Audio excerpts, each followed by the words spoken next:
पंजाब के अंदर जब अरविंद केजरीवाल एंड कंपनी की सरकार आई थी, उस वक्त पंजाब की जनता से ये कहा गया था, ये वादा किया गया था कि हम आपको सुरक्षा के साथ साथ भ्रष्टाचार मुक्त पंजाब देंगे। लेकिन आज पंजाब का हाल क्या है? सुरक्षा तो है ही नहीं, ड्रग्स की भरमार है और सुरक्षा के नाम पर सब कुछ खत्म हो चुका है। भ्रष्टाचार इतना ज्यादा है कि हर कदम पर भ्रष्टाचार ही भ्रष्टाचार दिखाई दे रहा है।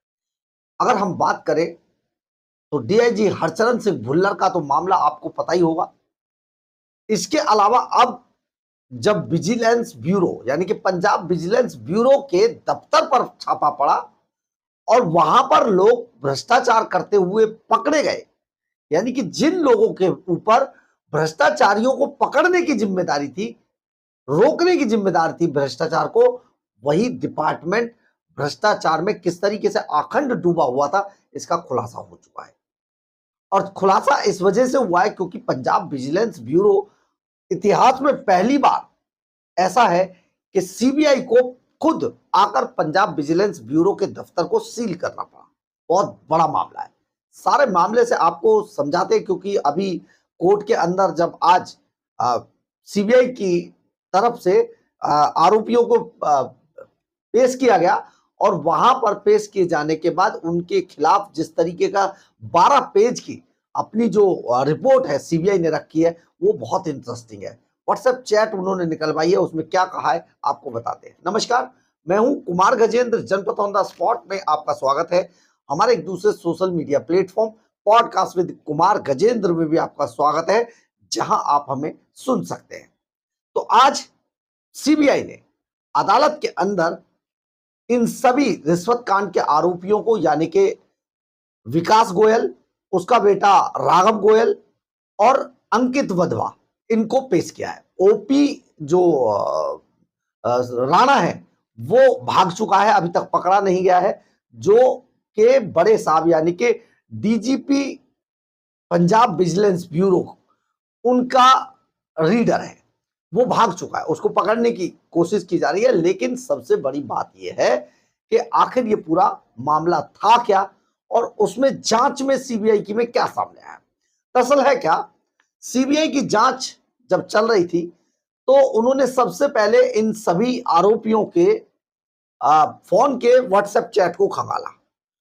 व्हाट्सएप चैट जब उसकी निकाली गई तो 12 पन्नों की व्हाट्सएप चैट आज सीबीआई की तरफ से जज साहब के सामने रखी गई है। अदालत के सामने 12 पेज की रिपोर्ट रखी गई है, जिसमें प्रमुख तरीके से जो बताया गया है वो है कि बड़े साहब के लिए 20 लाख रुपए चाहिए और रीडर साहब जो हैं उनके लिए एक सैमसंग गैलेक्सी जेड फोल्ड एक मोबाइल चाहिए और मोबाइल भी कलर भी बताया गया बाकायदा नीले रंग का चाहिए। मुझे नीला रंग पसंद है, मैं इसके सिवाय दूसरा कोई कलर नहीं रखता हूं। यानी कि अगर आप सिल्वर कलर का मोबाइल ले लेंगे तो उसका कोई फायदा नहीं है, आप नीले रंग का लाइए। जेड फोल्ड सैमसंग गैलेक्सी करीब करीब 1,20,000 15,000 के आसपास इसका रेट है मार्केट के अंदर और बड़े साहब को 20 लाख चाहिए। तो यही रकम लेने के लिए जो आरोपी है, यही रकम लेने के लिए उस दिन होटल में पहुंचे थे और आज जब अदालत के अंदर इन्हें पेश किया गया है तो आज ये अदालत के अंदर रो पड़े। यानी कि राघव गोयल और उसका बाप जो विकास गोयल है वो दोनों रोने लगे क्योंकि शायद उन्हें ऐसा पता नहीं था कि ये बात यहां तक पहुंच जाएगी। लेकिन पूरी स्टोरी क्या है ये भी बड़ी इंटरेस्टिंग है सुनने के लिए। आखिर विजिलेंस ब्यूरो के डायरेक्टर का रीडर भाग कहां गया ये अभी तक नहीं पता चला है। दरअसल ये कहानी शुरू होती है मलोट के एक ईटीओ यानी कि excise and taxation officer ETO के द्वारा। मलोट एक वो जगह है जहां पर के जो विकास गोयल और राघव गोयल है उनकी ठेकेदारी चलती है। इनके पास बहुत बड़ी बड़ी कंपनियों के ठेके, ये ठेकेदारी काम करता है विकास गोयल और उसका बेटा है राघव गोयल। लेकिन वैसे ये सालासर जो ट्रस्ट है, मंदिर है, उसके सुनने में आ रहा है, मतलब अभी तक ये हमें परफेक्ट नहीं है, वहां के कुछ इनकी बहुत चलती वलती है। अब क्या ट्रस्टी है क्या है ये तो अभी तक निकल कर सामने नहीं आया, लेकिन वहां पर इनकी बातचीत बहुत अच्छी है। तो ये जिस भी अधिकारी को दोनों बाप बेटे फंसाते थे, उसके पास पहले ये सालासर महाराज जी का जो मंदिर है, उनका प्रसाद लेकर, वहां का झंडा लेकर उसके पास पहुंचते थे, उससे दोस्ती गांठते थे, उसे आमंत्रित करते थे, मंदिर बुलाते थे, दर्शन करवाते थे, उनको खूब सेवा भक्ति करते थे और फिर उसे फंसा लेते थे अपने ट्रैप में। उससे जान पहचान बढ़ने के बाद एक बार बहुत अच्छी सेवा हो जाए, इससे बड़ी क्या बात है। यानी कि मंदिर का दर्शन कराने का झांसा देकर ये इस तरीके के लोगों को फंसाया करते थे। बहुत बड़े बड़े अफसर जो हमने पता चला है, बहुत बड़े बड़े अफसर और बहुत बड़े बड़े नेता इनके ट्रैप में फंसे हुए थे। ये अपने आप को ऐसा प्रस्तुत करते थे जैसे बस पूछिए मत, और उसके बाद ये उसे फंसा लेते थे। इसी कारण से इन्हें 2 बॉडीगार्ड भी मिले हुए थे, 2 गनमैन भी मिले हुए थे। और फिर जो मलोट के एटीओ अधिकारी अंकित कुमार चौरास हैं, तो ये जो हैं अंकित कुमार, इनको अचानक एक दिन इनकी मुलाकात होती है विकास गोयल से। विकास गोयल और राघव गोयल दोनों अंकित से मिलते हैं। यहाँ पर ठेके हैं, इसलिए इनकी जानकारी शायद थी और इन्हें पता था यहाँ पर ये जो ईटीओ ऑफिसर है ये खूब माल कमा रहा है, इनको शायद कहीं से खबर मिली थी। तो इसी बात को लेकर ये उनसे मिले और इन्होंने उसे कहा कि भाई आपके खिलाफ एक बड़ी शिकायत हो गई है और आप जो है, आप अगर आपको बचना है तो आप हमसे बात कर लीजिए, एक बड़ी शिकायत है आपकी।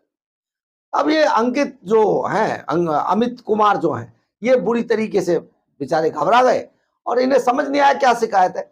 तो इन्होंने जब इनकार किया कि भाई मैंने तो कोई ऐसा काम नहीं किया, तो आप कैसे कर सकते हैं। तो इसके बाद इन्हें ले जाया गया बाकायदा पंजाब विजिलेंस ब्यूरो के ऑफिस में, जहां पर इन्हें ओपी राणा मिला, जो रीडर है। ओपी राणा ने इन लोगों ने मिलकर एक इन्हें फर्जी कंप्लेंट दिखाई और उस कंप्लेंट में ये पता चला कि देखिए ये कंप्लेंट है, उस पर एक स्टंप भी ऐसी लगी हुई थी। यानी कि कुल मिलाकर जो अमित कुमार हैं, जो इसमें शिकायत करता है, वो समझ गए कि उनके खिलाफ ये फर्जी कंप्लेंट बनाई गई है। अब यहीं से शुरू होती है बचने की कि भाई आप बचाओ मुझे।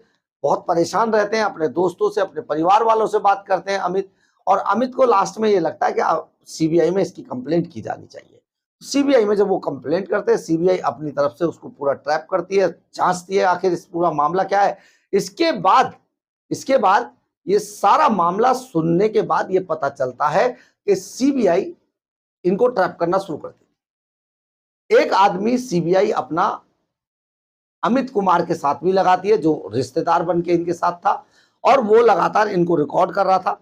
इसके बाद होटल JBW जो है उसमें मीटिंग फिक्स होती है और मीटिंग फिक्स होने के बाद इस पूरे मामले के अंदर जब वहां पर अमित कुमार के साथ सीबीआई का वो अधिकारी, इसके अलावा राघव गोयल, विकास गोयल, दोनों पिता पुत्र वहां पहुंचते हैं। इनकी आपस में बात होती है, JW मैरिट होटल के अंदर इनकी मीटिंग होती है और वहां पर पता चलता है कि आप जो है पैसा ले लीजिए, जाकर गाड़ी में मेरी में बैग रखा है, आप भेज दीजिए किसी को।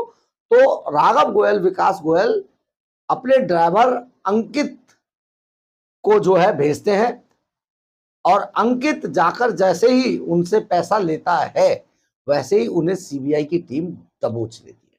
अंकित बदबा को पकड़ती है, पैसा 20 लाख रुपए बरामद हो जाता है। 13 लाख की डील थी, 20 लाख की 25 लाख की डील थी, उसमें से 20 लाख बरामद हो जाता है।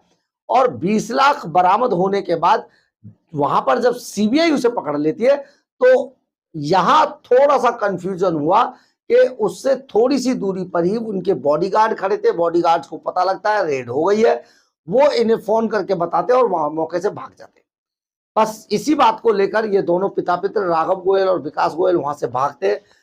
नेशनल हाईवे पर ये चढ़ जाते हैं, वहां पर 35 से 40 किलोमीटर तक सीबीआई की टीम इनका पीछा करके इन्हें दबोच लेती है दोनों को, और अब ये सीबीआई की कस्टडी में है। सीबीआई के पास जो सबसे बड़ा सबूत है वो 12 पेज की जो व्हाट्सएप चैट है, जो इनके बीच चल रही थी, राघव गोयल, विकास गोयल और अंकित के खिलाफ जो साथ जो चल रही थी, अमित कुमार के बीच में जो चल रही थी व्हाट्सएप चैट, वो चैट सबसे बड़ा सबूत है। उसमें साफ तौर पर कहा जा रहा है कि बड़े साहब के लिए 20 लाख रुपए चाहिए, उन्हें तो 20 लाख। अब बड़ा साहब कौन है, बड़ी बात यह है, इसमें बार बार बड़े साहब कह के जो कहा जा रहा है, बड़ा साहब आखिर है कौन? अब बड़ा साहब देखिए, घुमा फिरा के कानूनी रूप से तो कैसे भी कर लीजिए, लेकिन घुमा फिरा के बड़ा साहब तो सिर्फ डीजीपी हो सकते हैं।